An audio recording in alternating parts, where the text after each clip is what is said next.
Okay. Auzubillahiminash-shaytanir-rajim. Bismillahir-rahmanir-rahim. Lecture number 4, which is about the significant figures.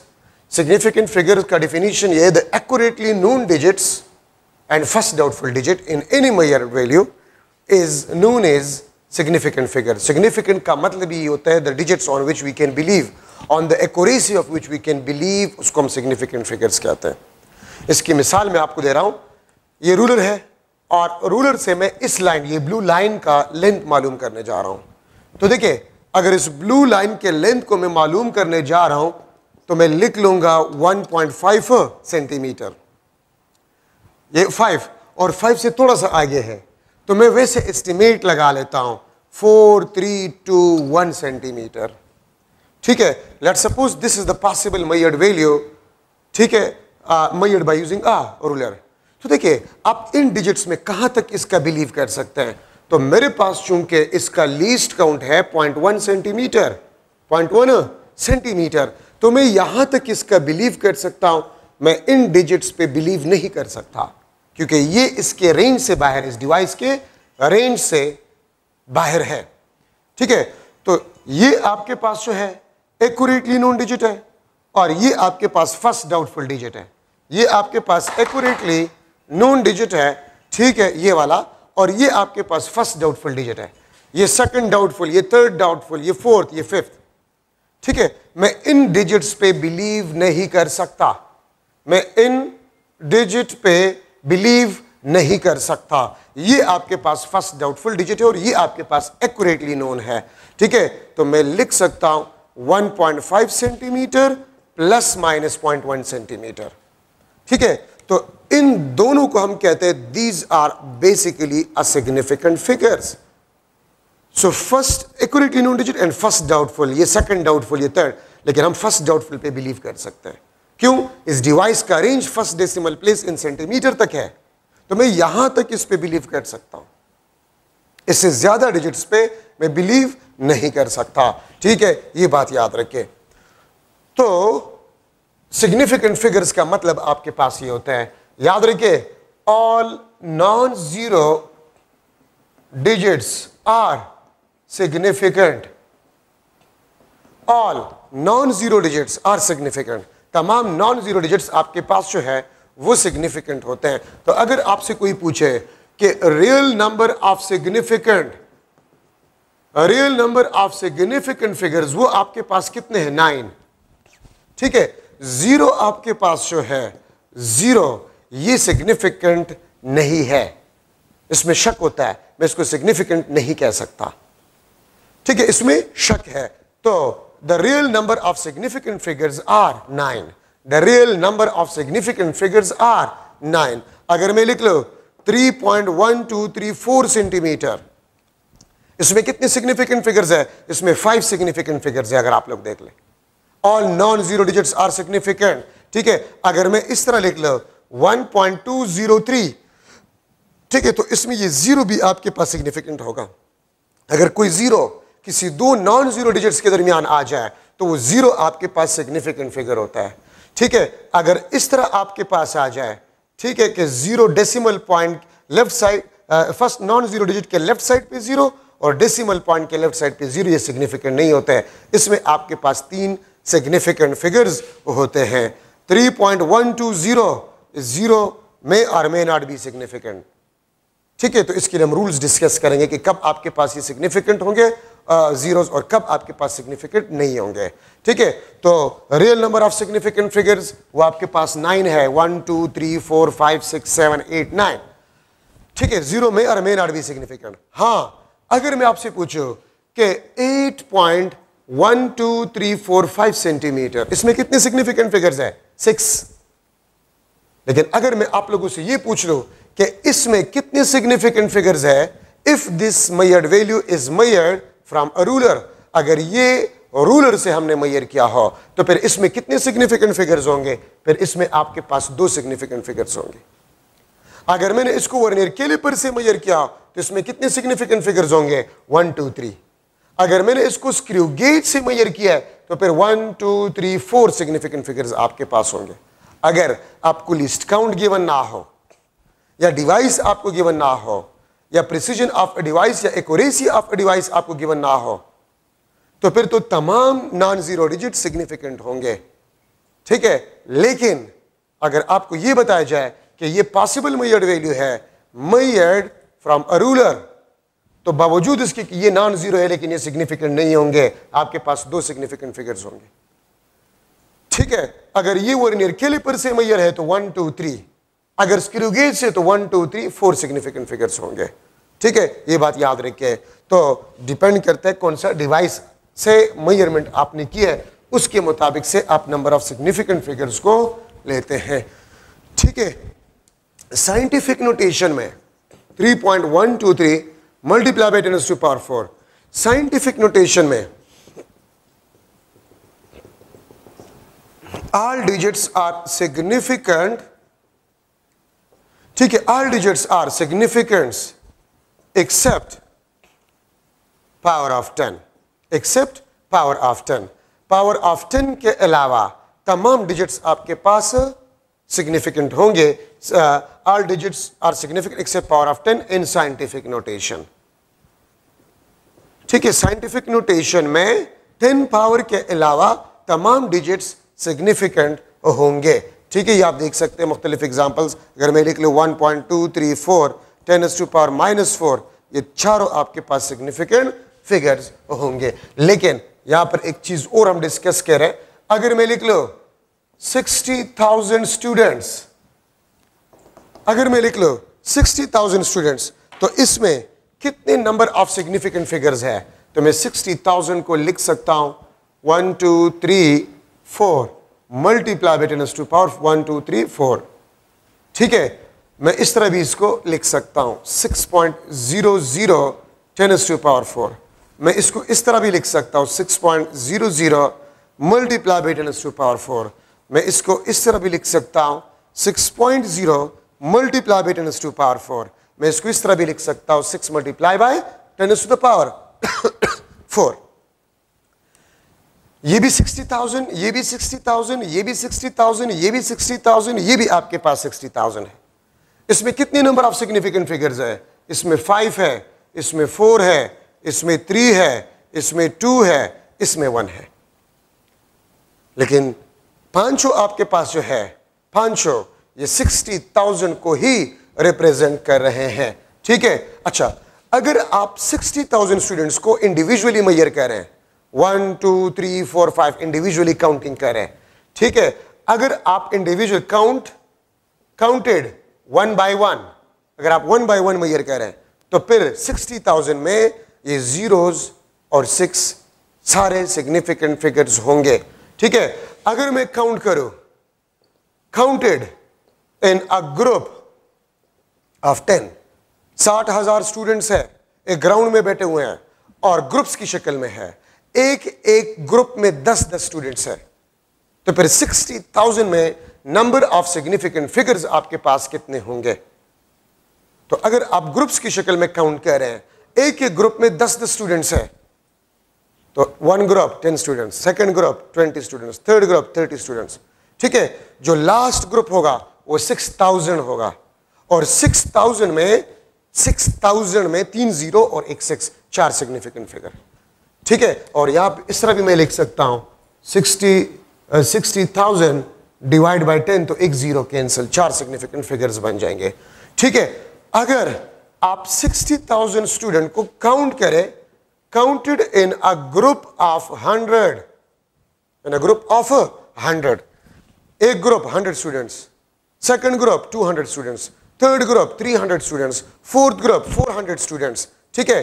तो अब ये देखिए, अगर आप ग्रुप्स की शक्ल में और एक एक ग्रुप में 100 स्टूडेंट्स, एक first group, second group, third, fourth group 400, तो देखिए अगर आप 60,000 को डिवाइड करें 100 पे, 2 zeros आपके पास कैंसिल, तो 600, ठीक है। आपके पास 3 सिग्निफिकेंट फिगर्स हो जाएंगे। अगर आप 60,000 को स्टूडेंट्स को काउंट करें in a group of 1000, in a group of 1000, ठीक है, तो 60,000 को 1000 पे डिवाइड करें, 3 0 कैंसिल, 2 सिग्निफिकेंट फिगर्स आपके पास रह जाएंगे। क्यों? क्योंकि अगर मैं ग्रुप्स को काउंट कर रहा हूं और एक एक ग्रुप में 1000 स्टूडेंट है, तो first group 1000 students, second group 2000, third group, fourth group 60, एक ग्रुप में 1000 तो 60 मल्टीप्लाई पे 1000, 60,000। ठीक है, तो उसमें 2 सिग्निफिकेंट फिगर्स होंगे।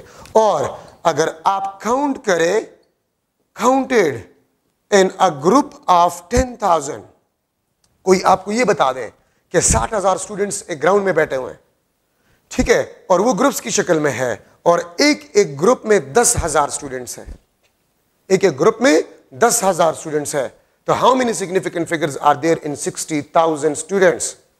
ठीक है, तो आपके पास 60,000 में तमाम जीरोस कैंसल, आपके पास सिर्फ एक सिग्निफिकेंट फिगर रह जाएगा। ठीक है, तो देखिए मैं आपसे पूछ सकता हूं, the number of significant figures in 60,000 students if we counted individually, तो तमाम जीरोस और 6 ये सिग्निफिकेंट आपके पास होंगे। How many number of significant figures in 60,000 students if we counted in a group of 10? तो अब 10 2 डिजिट्स है, इसमें 1 2 2 डिजिट्स है, तो गिवन नंबर में से एक डिजिट काट ले, वो सिग्निफिकेंट आपके पास नहीं होगा। 100, अगर आप ग्रुप्स ऑफ 100 ले रहे हैं, 100, तो 1 2 3 डिजिट्स है, तो एक से ज्यादा 2 डिजिट्स है, इसमें से 2 डिजिट्स काट लिए, सिग्निफिकेंट नहीं होंगे। ठीक है, इसमें 4 है, तो 3 जीरोस इसके साथ कैंसिल करें। ठीक है, इसमें 1 2 3 4 जीरोस है, ठीक है, तो 4 जीरोस कैंसिल करें, आपके पास एक सिग्निफिकेंट फिगर आपके पास हो जाएगा। ठीक है, तो अगर फुटबॉल का मैच हो रहा है और ग्राउंड में 60,000 स्टूडेंट्स हैं, और सॉरी स्पेक्टेटर्स हैं, तमाशाई है, और हम उन तमाशाई को काउंट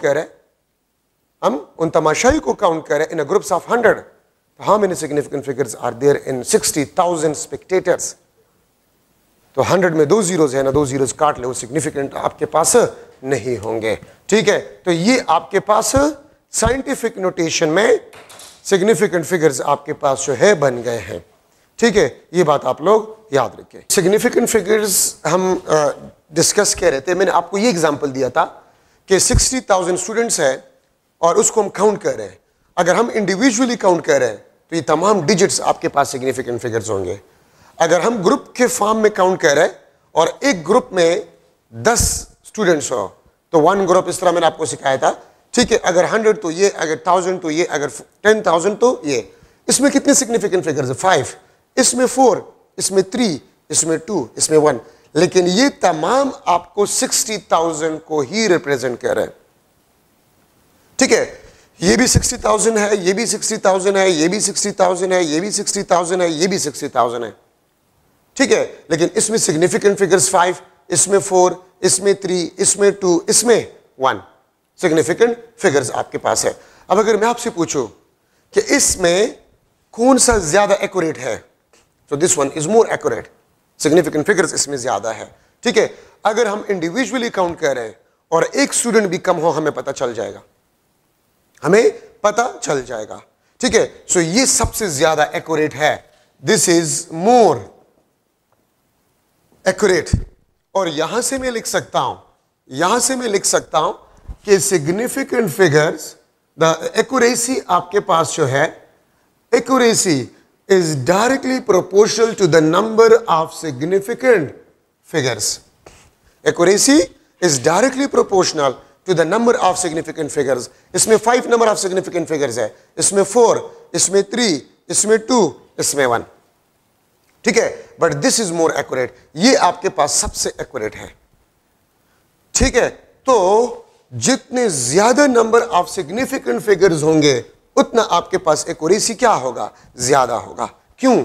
आसान सी बात है, अगर हम स्टूडेंट्स को इंडिविजुअली काउंट कर रहे हैं और एक स्टूडेंट भी कम हो, हमें पता चल जाएगा। ठीक है, लेकिन आप जितना ग्रुप को बढ़ा रहे हैं, अब अगर मैं ग्रुप में 100 ले रहा हूं, तो 100 तो में 2 कम हो सकते हैं, 3 कम हो सकते हैं। ठीक है, जितना ग्रुप बढ़ता है एक्यूरेसी कम होता जाता है, because number of significant figures कम होते जाते हैं। ठीक है, तो accuracy is directly proportional to the number of significant figures. अब इसमें 5, इसमें 4, इसमें 3, इसमें 2, इसमें 1, this is more accurate, this is less accurate. अगर ग्रुप्स में 10,000 स्टूडेंट्स हो, एक ग्रुप 10,000, दूसरा ग्रुप 20,000, तीसरा ग्रुप 30,000। ठीक है, तो 10,000 में अगर 100 स्टूडेंट्स, 200 स्टूडेंट्स भी ग्रुप में कम हो, हमें पता नहीं चल सकता। ठीक है, तो इसका मतलब ये है दिस इज मोर एक्यूरेट, ये आपके पास ज्यादा एक्यूरेट होगा, ठीक है। और वो आपके पास इंपॉर्टेंट कंसेप्ट है, accuracy is directly proportional to the number of significant figures. अच्छा, अब इसमें देखिए MCQ, number of significant figures in 20,000 spectators if counted in a group of 100, ठीक है, if counted in a group of 100 spectators will be dash. तो देखिए दो zeros के साथ कैंसिल, तो इसमें कितने सिग्निफिकेंट फिगर्स रह गए?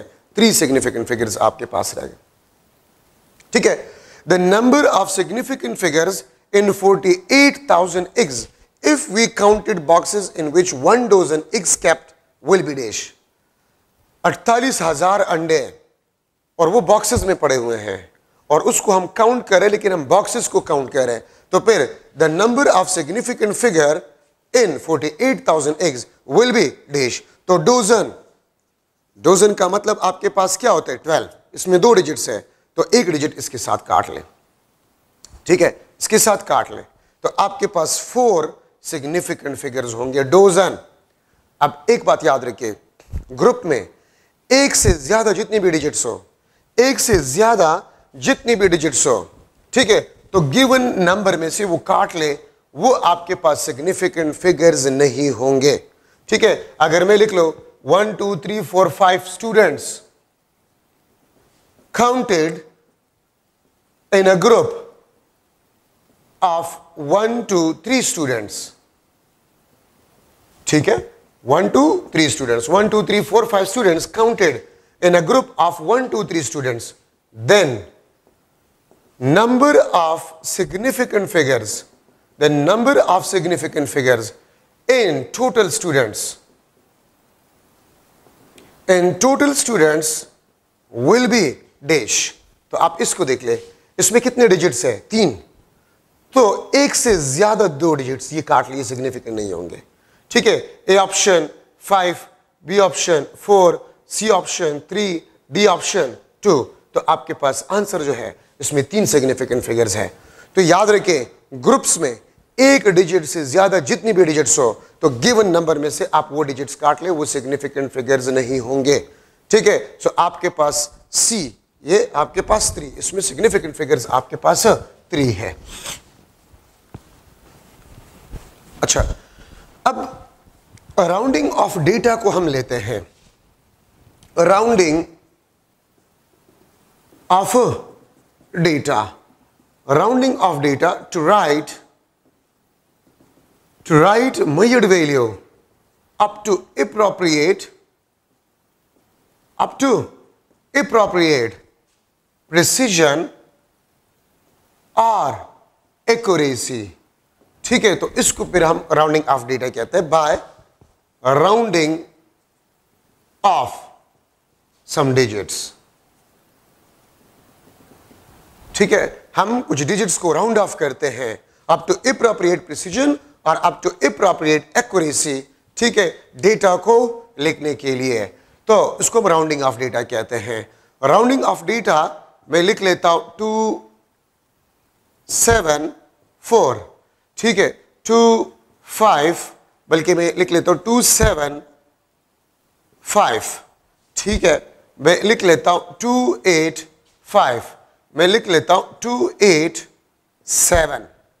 अगर आपसे कोई ये कह दे कि इसको राउंड ऑफ करे, इसको राउंड ऑफ करे up to 2 significant figures, up to 2 significant figures, और ठीक है, बल्कि 2 सिग्निफिकेंट फिगर्स ही बस मैं लिख लेता हूं, 2 सिग्निफिकेंट फिगर्स तक आप इसको राउंड ऑफ करें, यहां तक आप इसको राउंड ऑफ करें, ठीक है, यहां तक आप इसको राउंड ऑफ करें, यहां तक आप इसको राउंड ऑफ करें, यहां तक आप इसको राउंड ऑफ करें, इसको हम राउंडिंग ऑफ डिजिट कहते हैं, इसको हम राउंडिंग ऑफ डिजिट कहते हैं, इसको हम राउंडिंग ऑफ डिजिट। अगर हम 2 सिग्निफिकेंट फिगर्स तक, ठीक है, या मैं अगर इसमें डेसिमल पॉइंट भी लगा लूं, डेसिमल पॉइंट भी लगा लूं इसमें, तो round off up to 2 significant figures और 1 डेसिमल प्लेस, एक ही बात है, ठीक है। आप इन मेजर्ड वैल्यूज को राउंड ऑफ करें अप टू 1 डेसिमल प्लेस या up to 2 significant figures, up to 2 significant figures. तो देखिए एक बात याद रखिए, if rounding off digit is less than 5, अगर राउंडिंग ऑफ डिजिट 5 से कम हो तो खत्म करें, ठीक है, और आप लास्ट डिजिट तक नंबर को उसी तरह ही लिख लें, ठीक है। अगर राउंडिंग ऑफ डिजिट आपके पास 5 हो, ये देखिए 5, ये देखिए 5, राउंडिंग ऑफ डिजिट अगर आपके पास 5 हो, ठीक है, एंड लास्ट रिटेन डिजिट वो आपके पास ऑड हो,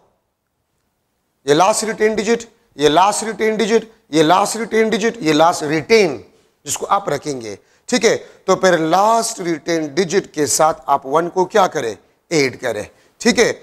if last retain digit is even, अगर लास्ट रिटेन डिजिट आपके पास इवन हो तो फिर याद रखिए लास्ट रिटेन डिजिट के साथ आप 0 को ऐड करेंगे, मींस नो चेंज। आप ये देखिए, ये आपके पास राउंडिंग ऑफ डिजिट है 5 है और ये लास्ट रिटेन डिजिट है, ये ऑड है, तो आपके पास आंसर हो जाएगा, ठीक है, ऑड है तो इसके साथ 1 ऐड करें तो 7 + 1 8, 2.8 आपके पास आंसर होगा।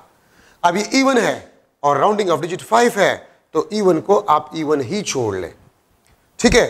अगर आपके पास rounding off digit greater than 5 हो, अब 5 से ज्यादा है, तो लास्ट रिटेन डिजिट के साथ आप 1 को ऐड करें, ये आपके पास आंसर होगा। अगर राउंडिंग ऑफ डिजिट 5 से कम हो, ठीक है, तो उसको खत्म करें और लास्ट रिटेन डिजिट के साथ लास्ट रिटेन डिजिट को उसी तरह ही लिख लें। अगर राउंडिंग ऑफ डिजिट 5 हो तो फिर 2 रूल्स है, अगर लास्ट रिटेन डिजिट ऑड हो तो ऑड के साथ 1 ऐड करें, अगर इवन हो तो 0 ऐड करें, मींस चेंज ना करें, और अगर राउंडिंग ऑफ डिजिट 5 से ज्यादा हो तो फिर ऑड और इवन वाला कहानी नहीं होता, ठीक है। आप ऑड हो या इवन हो बस 1 उसके साथ ऐड करें और आप नंबर को लिख लें। तो लास्ट रिटेन डिजिट के साथ आपने 1 को ऐड करना होगा, ठीक है। ये आपके पास राउंडिंग ऑफ डिजिट के रूल्स है। अब एक बात याद रखिए, जो रूल हमने 5 के लिए पढ़ लिया, अगर आप 2 नंबर्स को राउंड ऑफ करें, फॉर एग्जांपल मैं यहां पर लिख लेता हूं 42, मैं अब 2 नंबर्स को राउंड ऑफ करूंगा, 42, 50, ये आपके पास 50, ये लेट्स सपोज 71। अब अगर मैं 2 नंबर्स को राउंड ऑफ कर रहा हूं तो 2 नंबर्स को अगर आप राउंड ऑफ करें तो 5 का रूल फिर आप 50 के लिए इस्तेमाल करेंगे। हमने जो 5 का रूल सीखा, अगर आप 2 नंबर्स को एक साथ में राउंड ऑफ करना चाहते हैं तो फिर 5 का रूल आप 50 के लिए इस्तेमाल करेंगे, ठीक है। अगर आप 3 नंबर्स को राउंड ऑफ करें 500, अगर आप 4 नंबर्स को राउंड ऑफ करें 5000, 50,000, इस तरह जाते जाए, ठीक है। अब देखिए 42 लेस देन 50 है तो आपके पास वही 5 से कम उड़ा दे, 50 वही ऑड इवन वाला किस्सा है, वही ऑड और इवन वाला किस्सा है। अगर ये मैं 50 लिख लो, ठीक है, तो यही वाला किस्सा है आपके पास। अगर 50 से ज्यादा हो तो फिर आपके पास 1 ऐड करे लास्ट रिटेन डिजिट के साथ, आपके पास आंसर आ जाएगा। अगर मैं लिख लो लेट्स सपोज 5.12345, यहां तक राउंड ऑफ करें सेकंड डेसिमल प्लेस तक, तो मैंने इन तीनों को एक साथ में खत्म करना होगा। तो 3 नंबर्स में हम 500 का रूल इस्तेमाल करते हैं, 5, 50, 500, 5000, 50,000, तो ये 500 से कम है, खत्म करें, आपके पास 5.12 आंसर होगा, ठीक है। अगर आपके पास इस किस्म का नंबर आ जाए 1 2 3 4 5, ठीक है, और यहां तक आपने इसको राउंड ऑफ करना है, ठीक है, तो आप 3 4 5 वही 500 से कम है तो आप इसको first of all scientific notation में कन्वर्ट करें, 1 2 3 4, ठीक है, 1 2 3 4, 10 टू पावर 4 आपके पास बन जाएगा। तो 345 राउंड ऑफ करना है, 1.2 मल्टीप्लाई बाय 10 टू पावर 4, ये आपके पास आंसर होगा। मैं इस तरह भी इसको लिख सकता हूं 1.200, इस तरह भी मैं इसको लिख सकता हूं, ठीक है, या इसको मैं जो है ये इसमें जीरोस फिर आपके पास सिग्निफिकेंट नहीं होंगे, ठीक है। तो अगर आप एक से ज्यादा डिजिट्स को राउंड ऑफ कर रहे हैं, ठीक है, तो 5 का रूल 50 के लिए, ठीक है, और 500 फिर 5000 फिर 50,000 इस तरह जाते जाए, ठीक है, तो इसके लिए फिर आप रूल को इस्तेमाल करेंगे। अब अगर मैं लिख लूं कि round off 1 3 5 6 7 2, round off 1 3 5 6 7 2 up to one significant figure, up to one significant figure. अगर मैं ये एक एग्जांपल आपको दूं, ठीक है, तो वन सिग्निफिकेंट फिगर तक आप इसको अगर राउंड आउट करें तो 1.35672 मल्टीप्लाई बाय 10 सुपर 1 2 3 4 5, ये 5, ठीक है। आपने वन सिग्निफिकेंट फिगर तक छोड़ना है तो आपने इन डिजिट्स को खत्म करना होगा। तो आप स्टार्टिंग नंबर को देखिए, स्टार्टिंग नंबर को 3 5 से कम है तो ये सारे डिजिट्स बस आप कहते 5 से कम तो 1.1 2 3 4 5 मल्टीप्लाई बाय 10 टू पावर 5, इसमें ये जीरोस आपके पास सिग्निफिकेंट नहीं होंगे, ठीक है। तो मैं इस तरह भी इसको लिख सकता हूं, ये सिग्निफिकेंट नहीं है, इसमें एक सिग्निफिकेंट फिगर आपके पास रहेगी।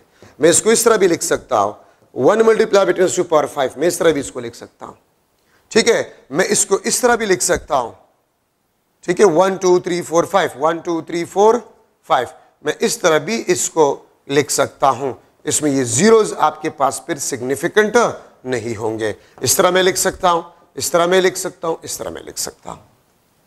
एक नंबर है, इसको राउंड ऑफ करें up to one significant figure, ठीक है, तो आप इसको उड़ा देंगे 3 5 6 7 2, 3 स्टार्टिंग नंबर को देखिए 5 से लेस है तो सबको आप 5 से लेस कंसिडर करें और आप इसको इस तरह लिख लें, तो ये आंसर या ये आपके पास आंसर होगा। तो मैं अगर आप लोगों से पूछ लो MCQ, the number of significant figures in 1000 apples will be dash. अगर मैं आपसे पूछूं, ठीक है, apples will be dash, A option 1, B option आपके पास जो है 4, सी ऑप्शन 2, डी ऑप्शन आपके पास इनफाइनाइट, ठीक है। अब देखिए the number of significant figures in 1000 apples will be dash, इसमें ये जीरो सिग्निफिकेंट नहीं होंगे। अगर आपको कोई कंडीशन गिवन नहीं है तो आपके पास एक सिग्निफिकेंट फिगर होगा, ठीक है। और अगर मैं इसके साथ लिख लो the number of significant figures in 1000 apples will be dash if counted individually, if counted individually, अगर हम इंडिविजुअली काउंट कर रहे हैं 1 एप्पल 2 3 4, ठीक है, तो फिर आपके पास कितने आंसर, फिर आपके पास आंसर होगा 1 2 3 4, फिर 4 आपके पास सिग्निफिकेंट फिगर इसमें होंगे, क्योंकि अगर आप इंडिविजुअली काउंट करें तो all digits will be significant. अगर आपको कोई कंडीशन गिवन ना हो तो फिर जीरोस को आपने सिग्निफिकेंट नहीं लेना होगा, ठीक है, जीरो को आपने सिग्निफिकेंट नहीं लेना होगा, ठीक है। ये सेकंड आपके पास question. Third, if counted in group of 10 apples, ठीक है, तो फिर आपके पास आंसर जो है फिर 3 आपके पास आंसर होगा। तो याद रखिए अगर कोई डिजिट आपको गिवन हो विद जीरोस तो फिर वो जीरो आपके पास सिग्निफिकेंट नहीं होंगे अगर कंडीशन गिवन ना हो। 60,000 स्टूडेंट्स है, how many number of significant figures are there in 60,000 students, जो कि मैं एग्जांपल में कर चुका हूं। 60,000 स्टूडेंट्स स्टार्ट में, कितने सिग्निफिकेंट फिगर है 60,000 स्टूडेंट्स में, तो एक। कितने सिग्निफिकेंट फिगर है 60,000 स्टूडेंट्स में इफ काउंटेड इंडिविजुअली, सब सिग्निफिकेंट फिगर है 5, ठीक है। अगर मैं how many number of significant figures in 60,000 students if we counted in a group of 10, तो फिर 4, ठीक है, इस तरह जाते जाए। तो क्वेश्चन पे डिपेंड करता है। और एक बात ये याद रखिए कि एग्जैक्ट नंबर आपके पास जो होता है, exact number has a infinite significant figures. अगर आपसे ये पूछ लिया जाए how many number of significant figures in exact number 20, in exact number 2, in exact number 5, तो infinite number of significant figures. आप पाई में देखिए, पाई इज इक्वल टू 3.1415 और इस किस्म का एक निशान होता है कैलकुलेटर में। तो पाई में आपके पास क्या होता है, infinite number of significant figure. तो जब तक आपको ये ना बता, देखिए मैं अगर आपसे पूछूं the number of significant figure in 1000, अगर आपसे पूछूं 1000 में कितने सिग्निफिकेंट फिगर्स है, 1000 में कितने सिग्निफिकेंट फिगर है, तो एक, ये जीरो नहीं होंगे। अगर मैं आपसे पूछूं कि how many number of significant figures in 1000 in 1000 exact number, तो इनफाइनाइट। अगर 1000 के साथ लिख लिया जाए एग्जैक्ट नंबर या प्योर नंबर तो फिर इनफाइनाइट। लेकिन अगर प्योर नंबर या एग्जैक्ट नंबर की बात ना हो तो फिर आम रूल्स के मुताबिक से आप देखेंगे कि कितने सिग्निफिकेंट फिगर्स आपके पास होंगे, ठीक है। लेकिन अगर मैं आपसे पूछूं the number of significant figures in exact number, तो आपके पास इनफाइनाइट, ठीक है, इनफाइनाइट आपके पास सिग्निफिकेंट नंबर एग्जैक्ट नंबर में आपके पास होंगे। The number of significant figure in 1000, तो 1 आपके पास सिग्निफिकेंट फिगर होगा। अच्छा, एडिशन एंड, अच्छा एक और चीज भी यहां पर याद रखिए, अगर मैं लिख लो MCQ the number of significant figures, the number of significant figures in 100.0, बल्कि मैंने 100 पॉइंट लिख लिया, will be dash। अगर आपने 0.0 भी लिखे तब भी ठीक है, नहीं लिखे तब भी ठीक है। Option 1, B option 4, C option 3, D option आपके पास जो है इनफाइनाइट। तो अगर डेसिमल पॉइंट लिखा गया है तो डेसिमल पॉइंट अगर लिखा है तो इसका मतलब ये है कि ये सिग्निफिकेंट है। अगर मैं लिख लो 100 में कितने सिग्निफिकेंट फिगर है, 1, ये 0 नहीं है। अगर मैंने लिख लिया 100 डेसिमल पॉइंट तो फिर ये तीनों सिग्निफिकेंट फिगर अगर आपने डेसिमल पॉइंट लगा लिया, ठीक है। तो ये बात भी याद रखिए, addition and subtraction rule for significant figures, addition and subtraction rule for significant figure. तो याद रखिए लास्ट रिजल्ट या final result must contains as much number of decimal places is present in less precise measured value। Addition और subtraction rule है आपके पास, last result या final result must contain as much number of decimal places is present in less precise measured value। क्या मतलब है, अगर मैं लिख लो 5.1234 सेंटीमीटर प्लस 2.3 सेंटीमीटर, तो देखिए ये आपके पास लेस प्रिसाइज है। ये क्यों लेस प्रिसाइज है, इसमें एक डेसिमल प्लेस है। ये आपके पास मोर प्रिसाइज है, इसमें 1 2 3 4 डेसिमल प्लेसेस है। ये लेस प्रिसाइज, इसमें एक डेसिमल प्लेस, क्योंकि मैंने आपको लिखवाया था कि precision is directly proportional to the number of decimal places, अगर आप लोगों को याद हो तो देखिए 5 + 2 7.4234 सेंटीमीटर। आपने एक डेसिमल प्लेस तक इसको रखना होगा, तो 2 3 4 को आपने राउंड ऑफ करना होगा। तो ये आंसर नहीं है, आंसर आपके पास ये है, ये आपके पास एप्रोप्रिएट आंसर है। याद रखिए एडिशन और सब्ट्रैक्शन में जिस मेजर्ड वैल्यू में कम से कम डेसिमल प्लेसेस होंगे तो लास्ट रिजल्ट में भी आपने उतने ही डेसिमल प्लेसेस छोड़ने होंगे। इसमें एक डेसिमल प्लेस है तो हमने एक डेसिमल प्लेस छोड़ा, ठीक है। अगर मैं लिख लो 6.1234 सेंटीमीटर प्लस 3.26 प्लस 1.5 सेंटीमीटर। अब देखिए इसमें एक डेसिमल प्लेस है, तो 6 + 3 9, ये आपके पास 10, 6 7 8 3 4 centimetre.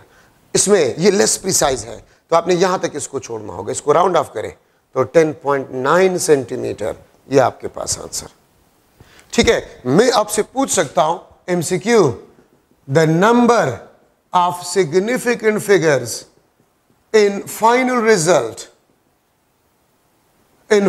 Result of 62.756 centimetre plus 22.39 centimetre plus 8.7 centimetre will be dash. Number of significant figures आपके पास जो है वो कितने होंगे? ठीक है, तो मैं लिख लेता हूं ए ऑप्शन 4, 3, 2 और डी ऑप्शन आपके पास जो है 5। तो कितने सिग्निफिकेंट फिगर्स आपके पास होंगे? तो अगर आप देखें 62 प्लस 22 प्लस 8, तो 22 प्लस 8 30, ठीक है, और 60 प्लस 30 90, 92 पॉइंट समथिंग आपके पास आता है। डेसिमल प्लेसेस कितने हैं? एक है, तो एक तो डेसिमल प्लेस होगा, एक तो आपके पास डेसिमल प्लेस होगा, मैं डी लिख लूंगा, ठीक है, और दो आपके पास डिजिट्स है। ठीक है, देखिए 62.756, 22.39, 8.7, तो 6, ये 9, 10, ये आपके पास 14, 8, ये आपके पास 11 और 7, 18, 8, 9, 10, 11, 12, 13, ठीक है, 6, 7, 8, 9। ठीक है, अब आपने एक डेसिमल प्लेस छोड़ना होगा, तो आपके पास 93.8, तो 3 सिग्निफिकेंट फिगर्स आपके पास होंगे। डेसिमल प्लेस एक होगा, डेसिमल प्लेस एक होगा, लेकिन सिग्निफिकेंट फिगर्स आपके पास 2 होंगे। डेसिमल प्लेस एक होगा, लेकिन सिग्निफिकेंट फिगर आपके पास जो है वो 3 होंगे। ठीक है, अब देखिए, तो मैंने सोल्यूशन कर ली, सोल्यूशन की जरूरत नहीं है। अगर आप में आप तेज है तो 62 प्लस 22 प्लस 8 100 से ज्यादा नहीं आएगा, 100 से कम आएगा, और 100 से कम नंबर में 2 डिजिट्स और एक डेसिमल प्लेस, रूल के मुताबिक से एक डेसिमल प्लेस, तो 2 डिजिट्स और एक डेसिमल प्लेस, 3 सिग्निफिकेंट फिगर्स होंगे। 3 सिग्निफिकेंट फिगर्स आपके पास होंगे। अगर मैं आपसे पूछूं the number of decimal places in a final result, number of decimal places कितने होंगे फाइनल रिजल्ट में? तो 1। नंबर ऑफ सिग्निफिकेंट फिगर्स कितने होंगे? 3। नंबर ऑफ डेसिमल प्लेसेस आपके पास जो है वो 1 होंगे। तो ये आपके पास एडिशन और सब्ट्रैक्शन रूल।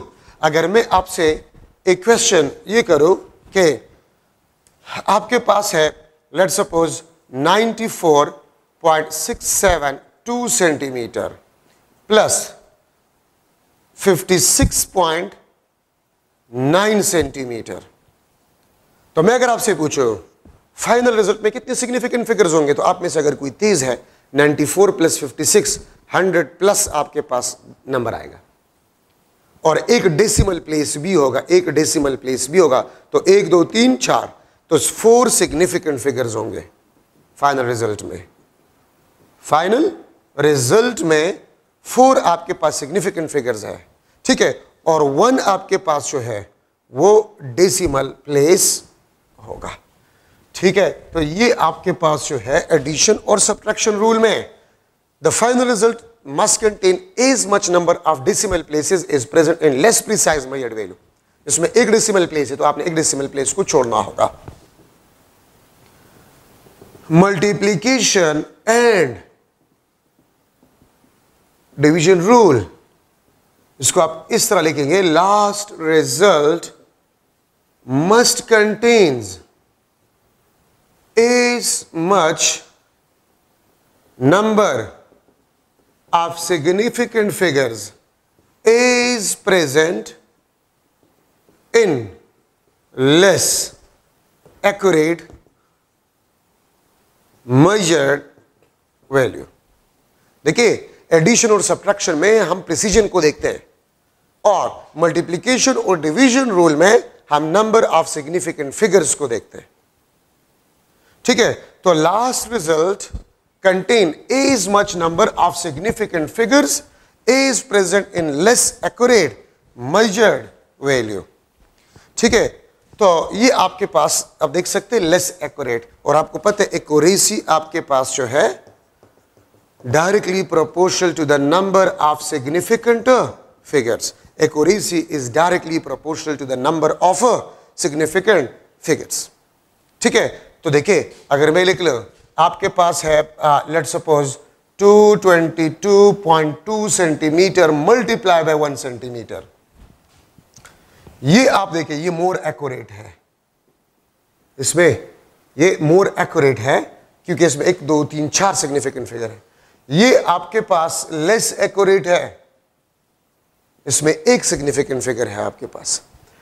ठीक है, तो आपके पास रिजल्ट जो होगा 22.22 सेंटीमीटर स्क्वायर, लेकिन रूल के मुताबिक से ये प्रॉपर आंसर नहीं है। ठीक है, इसमें एक सिग्निफिकेंट फिगर है, तो आपने इसको भी एक सिग्निफिकेंट फिगर में कन्वर्ट करना होगा। 2.222 मल्टीप्लाई बाय 10⁻² सेंटीमीटर स्क्वायर। ठीक है, और इसको आपने यहां तक राउंड ऑफ करने, एक सिग्निफिकेंट फिगर आपने छोड़ना होगा। 222,500 से कम है, खत्म करें। ये आपके पास प्रॉपर आंसर। इसको मैं इस तरह भी लिख सकता हूं। ठीक है, 2.000 मल्टीप्लाई बाय 10⁻² सेंटीमीटर स्क्वायर, इसमें ये जीरो सिग्निफिकेंट नहीं है, एक है। ठीक है, इसको मैं इस तरह भी लिख सकता हूं 200 सेंटीमीटर स्क्वायर, इसमें ये जीरो सिग्निफिकेंट नहीं है, इसको मैं इस तरह भी लिख सकता हूं। ये भी ठीक है, ये भी ठीक है, और ये भी ठीक है। ठीक है, तो याद रखें मल्टीप्लिकेशन और डिवीजन में आपने सिग्निफिकेंट फिगर के मुताबिक से आंसर को लिखना होगा। अगर मैं लिख लूं the number of significant figures, number of significant figures in final result of 5.67 centimeter multiplied by 22.8 centimeter multiplied by 8 centimeter will be dash. The number of significant figure in final result of this product. इसमें कितने significant figures है? 3। इसमें भी 3। इसमें कितने हैं? 1।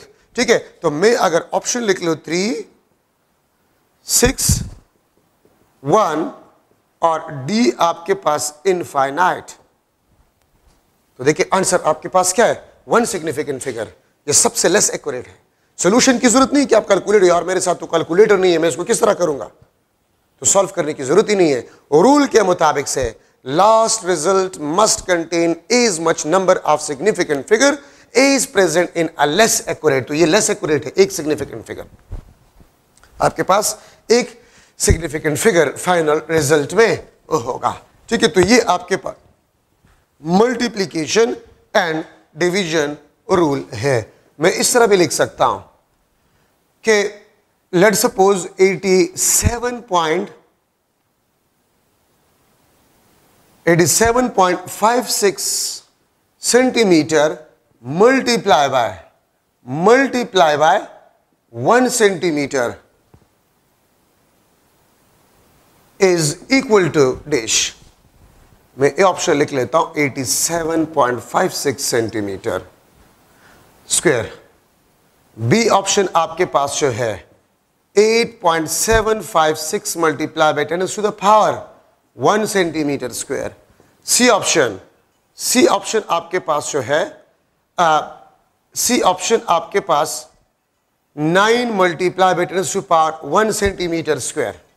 ठीक है, और डी ऑप्शन आपके पास जो है that is 87.56 multiply by 10⁻1 centimetre square.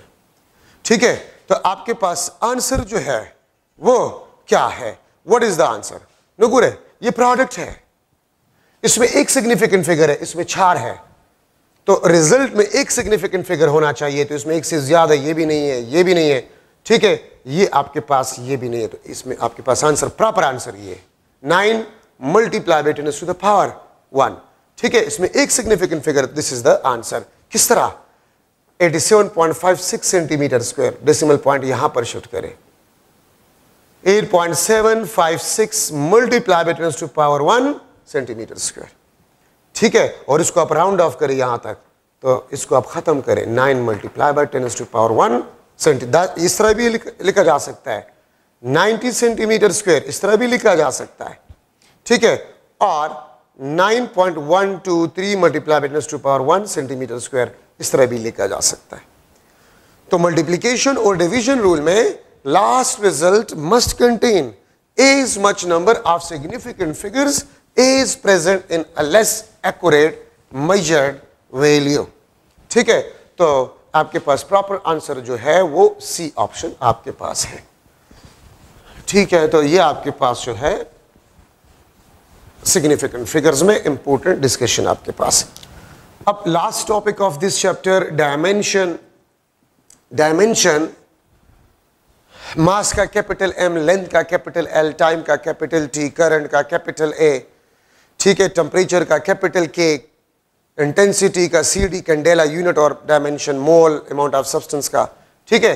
Dimension ये आपको नेचर ऑफ फिजिकल क्वांटिटी के बारे में बताता है, ठीक है।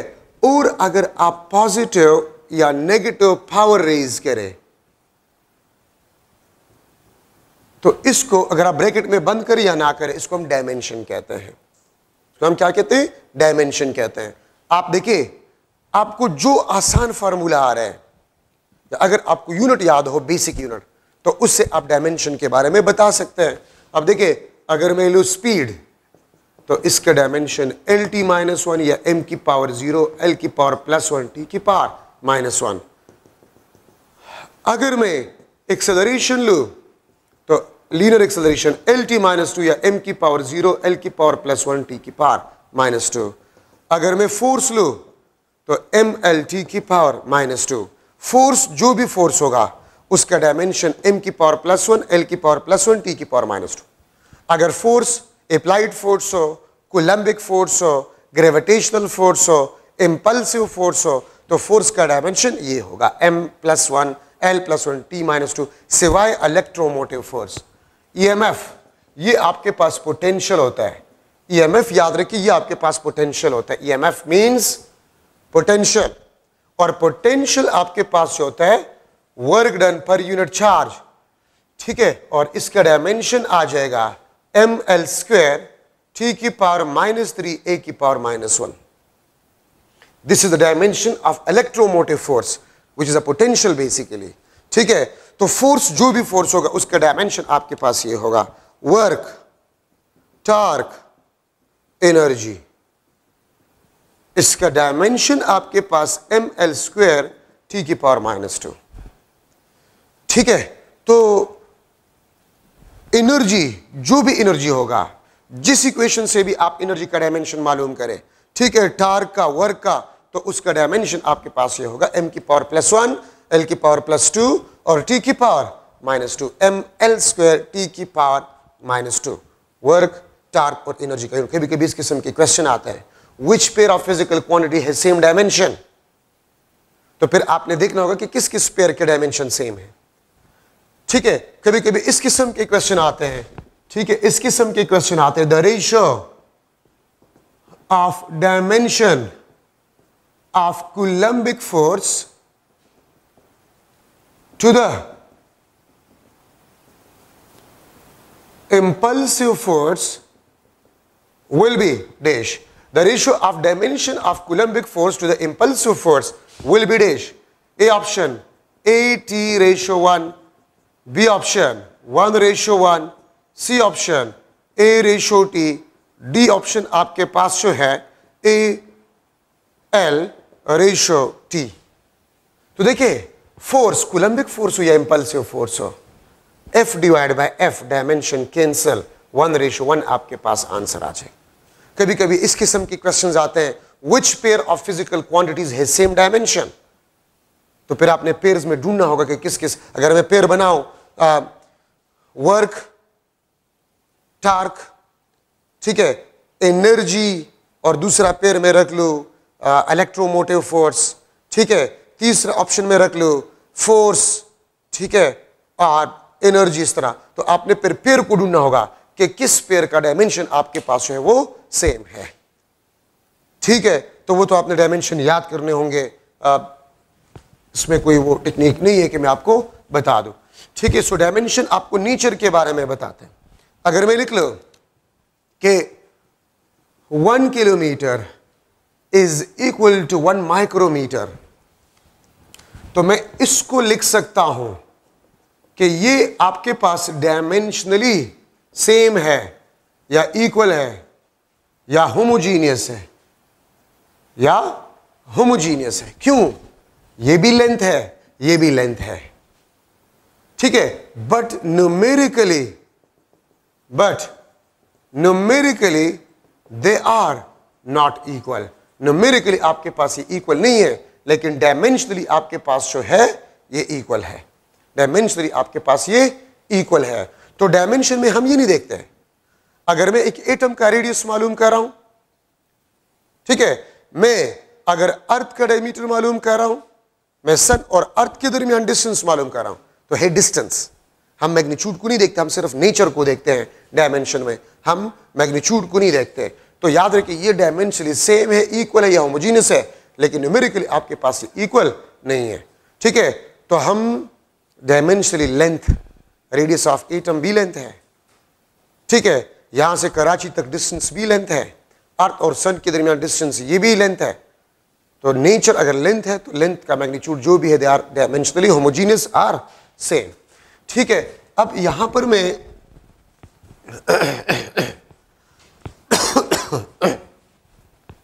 लिख रहा हूं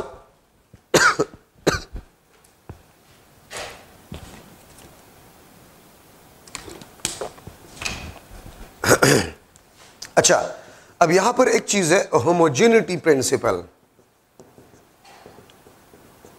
होमोजेनिटी प्रिंसिपल, होमोजेनिटी प्रिंसिपल आपको यह बताता है कि वी कैन एड और subtract same physical quantities. We can add और सब्ट्रैक्ट सेम फिजिकल क्वांटिटीज। हम डिफरेंट फिजिकल क्वांटिटीज को एड या सब्ट्रैक्ट नहीं कर सकते। मास को आप मास के साथ एड कर सकते हैं। आप देखें ना, अगर मैं लिख लो कि 5 सेकेंड प्लस 12 किलोग्राम, ये हमेशा आपके पास 5 सेकेंड प्लस 12 किलोग्राम ही होगा, हम इसको एड नहीं कर सकते। ये हमेशा आपके पास 5 सेकेंड प्लस 12 किलोग्राम ही होगा, ठीक है। तो वी कैन एड और सब्ट्रैक्ट सेम फिजिकल क्वांटिटीज। और physical equation will be dimensionally homogeneous if has same dimension of both hand side। अगर दोनों साइड का डायमेंशन आपके पास सेम हो, ठीक है, तो फिर उस फिजिकल इक्वेशन को हम डायमेंशनली होमोजीनियस कहेंगे। आप ये देखिए, E is equal to MC square, ठीक है। अगर आप इस साइड का भी ले, ये भी आपको ml स्क्वायर टी की पावर -2, ये भी आपको ml स्क्वायर टी की पावर -2, तो it mean this is correct, dimensionally correct है, ठीक है। अगर मैं लिख लो E is equal to MC, तो ये साइड आपको ml स्क्वायर टी की पावर -2 देगा और ये आपको mlt -1 देगा। सो ये आपके पास डायमेंशनली होमोजीनियस या करेक्ट नहीं है, ठीक है। अगर मैं लिख लो, आप इसको चेक करें, S is equal to half A square T square, क्या ये डायमेंशनली होमोजीनियस है? तो इस साइड का डायमेंशन L है और इस साइड का डायमेंशन L स्क्वायर टी की पावर -2, ठीक है। तो आपके पास ये डायमेंशनली होमोजीनियस नहीं है, ठीक है। तो कोई भी फिजिकल इक्वेशन डायमेंशनली होमोजीनियस होगा अगर उस इक्वेशन के दोनों साइड के डायमेंशन सेम हो, ठीक है। या मैं आपको ये भी कह सकता हूं कि कोई भी इक्वेशन डायमेंशनली होमोजीनियस होगा अगर दोनों साइड्स के डायमेंशन आपके पास क्या हो, सेम हो, ठीक है। अगर मैं एक MCQ बना लूं कि लेट सपोज आपके पास है force is equal to AT plus B divide by C plus S, ठीक है। Homogeneous equation, this is homogeneous equation of force where T is time, S is distance and A, B, C are unknown parameters, are unknown parameters, then dimension of S is equal to dash। S का dimension आपके पास क्या होगा, ठीक है, dimension of S is equal to dash. अब अगर आप इस इक्वेशन को देखें तो आप में से मैक्सिमम स्टूडेंट्स इसको छोड़ जाएंगे कि यार ये तो आउट ऑफ कोर्स आया है। आउट ऑफ कोर्स नहीं है, आपने होमोजेनिटी प्रिंसिपल में पढ़ा है कि वी कैन एड और सब्ट्रैक्ट सेम फिजिकल क्वांटिटीज। हम डिफरेंट फिजिकल क्वांटिटीज को एड या सब्ट्रैक्ट नहीं कर सकते। तो आप सीधी के देखिए सी एस के साथ, वेयर एस इज डिस्टेंस, इसके साथ एड हो रहा है और आपको बताया गया है कि इक्वेशन होमोजीनियस है। तो अगर सी एस के साथ एड हो रहा है और इक्वेशन होमोजीनियस है तो सी का dimension of C, not S, C का डायमेंशन आपके पास क्या होगा? ठीक है, ए ऑप्शन आपके पास जो है एल एम एल टी की पावर -2, सी आपके पास टी और डी आपके पास जो है नन ऑफ दिस। तो सी किस चीज के साथ एड हो रहा है? एस के साथ एड हो रहा है, एस डिस्टेंस। ठीक है, डिस्टेंस का डायमेंशन क्या है? एल। तो आपको इक्वेशन को देखकर आप कहेंगे कि आउट ऑफ कोर्स, लेकिन ये आउट ऑफ कोर्स नहीं है। ठीक है, आप होमोजेनिटी प्रिंसिपल इस्तेमाल करें, सी एस के साथ एड हो रहा है, एस इज डिस्टेंस, तो सी का डायमेंशन आपके पास डिस्टेंस का डायमेंशन होगा। ठीक है, अगर मैं आपसे पूछूं एमसीक्यू के what will be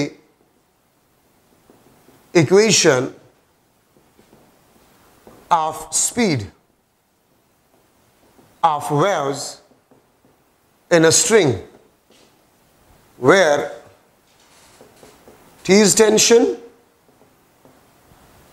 ठीक है, T is tension, L is length, M is mass, रो आपके पास जो है this is a density. What will be the equation of speed of wave in a string where T is tension, L is length, M is mass and rho आपके पास है this is a density.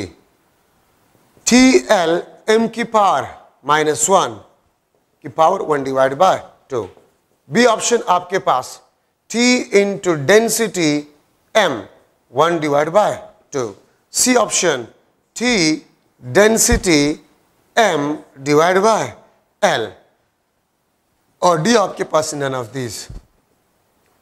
तो अब आप question को देखिए, आपसे ये पूछ रहा है कि स्पीड का फॉर्मूला कौन सा होगा। तो आप देखिए, आप एक एक इक्वेशन का डायमेंशनल एनालिसिस करेंगे तो जो इक्वेशन आपको स्पीड का डायमेंशन देगा वही फॉर्मूला करेक्ट ऑप्शन होगा। ठीक है, तो मैं इस ए का कर लेता हूं, T tension force, M L T की पावर -2, ठीक है, एल एम की पावर -1 कैंसल, ये आपके पास एल स्क्वायर टी की पावर -2 और पावर भी है 1/2, पावर भी है 1/2, तो ये आपके पास एल टी की power -1। So this is the correct option. आप डायमेंशनल एनालिसिस करेंगे तो जो ऑप्शन आपको स्पीड का डायमेंशन देगा वही आंसर होगा। लेकिन मैं आपको बता रहा हूं सोल्यूशन वाले क्वेश्चन आपने लास्ट में करने होंगे। इसमें अगर किसी को फॉर्मूला नहीं आ रहा तो फिर वो सोल्यूशन करेगा मजबूरन और सोल्यूशन आपसे टाइम लेगा। और मैंने आपको बताया था कि सोल्यूशन वाले क्वेश्चंस जब आपको टेस्ट मिल जाए तो पहले 1 घंटा या 15 मिनट 1 घंटा उसमें आपने सोल्यूशन वाले क्वेश्चंस नहीं करने हैं। अब देखिए, अगर कोई तेज है तो स्पीड ऑफ स्ट्रिंग वेव अगर आपको याद हो तो हमने पढ़ा है ना, ठीक है, चैप्टर नंबर 8 में TLM। तो अगर किसी के जहन में इक्वेशन आया तो डायरेक्टली वो लिख ले कि ए ऑप्शन है। अगर कोई तेज है, ये इक्वेशन आपने 8 चैप्टर में पढ़ा है, the speed of a string waves. तो आप में से अगर कोई तेज है और उसको फॉर्मूले याद है तो वो सोल्यूशन नहीं करेगा, वो डायरेक्टली इसको देख लेगा, हाँ यार ये आंसर आ रहा है डायमेंशन, तो फिर सोल्यूशन की जरूरत नहीं। अगर फार्मूला आपके जहन में आ गया तो करे, नहीं आया तो इस किस्म के सोल्यूशन वाले क्वेश्चन आपने टेस्ट के लास्ट में छोड़ने होंगे। याद रखें, बहुत कम ऐसे एमसीक्यूज होते हैं जिसमें सोल्यूशन होता है, तो सोल्यूशन वाले एमसीक्यूज टेस्ट में आपने लास्ट में छोड़ने हैं। अच्छा, ये बात याद रखें। टेक दैट टाइम पे नजाया के स्टार्ट के जो सोल्यूशन वाले क्वेश्चन बने के स्टार्ट के।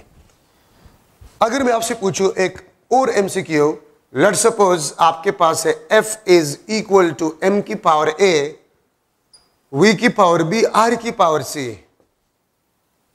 होमोजीनियस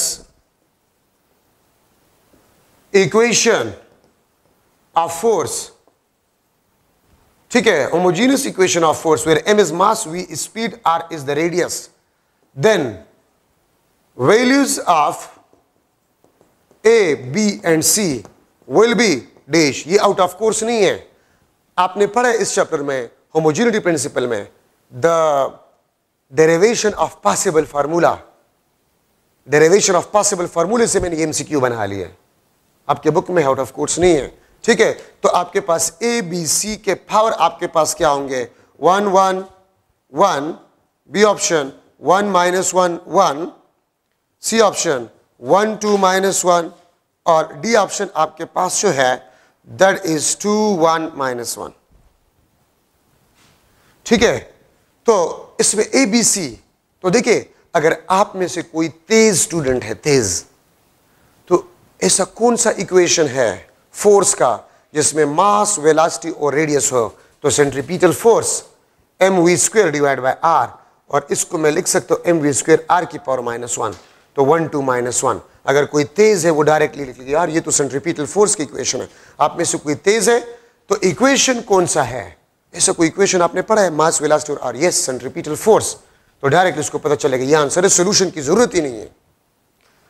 लेकिन अगर आपको याद नहीं है और आप इसको सॉल्व करना चाहते हैं तो लास्ट 20 मिनट में सोल्यूशन वाले क्वेश्चन आप करेंगे, लास्ट 20 मिनट्स में सोल्यूशन वाले क्वेश्चन आप करेंगे अगर टाइम रह गया, वरना अगर टाइम नहीं रहा और एक 10 आपने सोल्यूशन वाले एमसीक्यूज केमिस्ट्री और फिजिक्स में नहीं किए तो कौन सी क़यामत आ जाएगी। तो सोल्यूशन वाले क्वेश्चंस आप कम से कम करें, ठीक है। तो फिर आप क्या करेंगे, आप डायमेंशनल एनालिसिस करेंगे। अगर आपको फार्मूला याद नहीं है तो फिर आप डायमेंशनल एनालिसिस, ये फोर्स है, फोर्स का डायमेंशन होता है mlt-2, मास m की power a, velocity dimension lt-1 की power b, r length, c mlt की पावर -2, m की पावर a, l की पावर b, t की पावर -b, l की पावर c, ठीक है। तो mlt की पावर -2, ma, l की power b plus c, t की पावर -b। अब पावर को कंपेयर करें, यहां पर 1 यहां पर 1, तो a = 1 1 1 1, ये 2 आ गई तो ये तो नहीं है। फिर देखिए t की पावर -b है और यहाँ 2, तो b आपके पास 2, तो b 2, देखिए इसमें 2 है बाकी किसी में 2 नहीं है, बस सॉल्व करने की जरूरत नहीं है, यही आपके पास आंसर, ठीक है। तो ये आपके पास एक और मॉडल एमसीक्यू है डायमेंशनल एनालिसिस में, ठीक है, डेरिवेशन ऑफ पॉसिबल फार्मूले से मैंने निकाल लिया है, ठीक है। अब इसके बाद आपके पास है डायमेंशनलिस्ट क्वांटिटीज, वो क्वांटिटीज जिसके डायमेंशन ना हो उसको हम डायमेंशनलिस्ट कहते हैं, ठीक है। तो डायमेंशनलिस्ट क्वांटिटीज आपके पास कौन से हैं,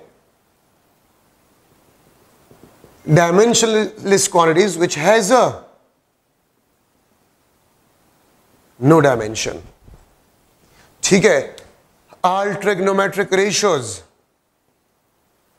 ऑल ट्रिग्नोमेट्रिक रेशियोज, ठीक है। Strain, plane angle theta, theta plane angle, solid angle S, ठीक है। आपके पास refractive index, refractive index pi, exponential constant E, ठीक है। नंबर्स 1 2 3 4 5, ठीक है। ये आपके पास डायमेंशनलिस्ट क्वांटिटीज है विच हैज नो डायमेंशन। और याद रखिए जरूरी नहीं है कि जिस क्वांटिटी का डायमेंशन ना हो तो उसका यूनिट भी नहीं होगा। आप प्लेन एंगल देखिए उसका डायमेंशन नहीं है लेकिन यूनिट है रेडियन, सॉलिड एंगल उसका डायमेंशन नहीं है लेकिन यूनिट है, ठीक है। So these are the important points in chapter number 1, ठीक है। आपका चैप्टर नंबर 1 खत्म हो गया है, इंशाल्लाह हम वेक्टर चैप्टर शुरू करेंगे नेक्स्ट लेक्चर में, ठीक है। तो चैप्टर नंबर 2 को थोड़ा सा पढ़ ले, वेक्टर्स को, उसको हम इंशाल्लाह स्टार्ट करेंगे। Thank you so much.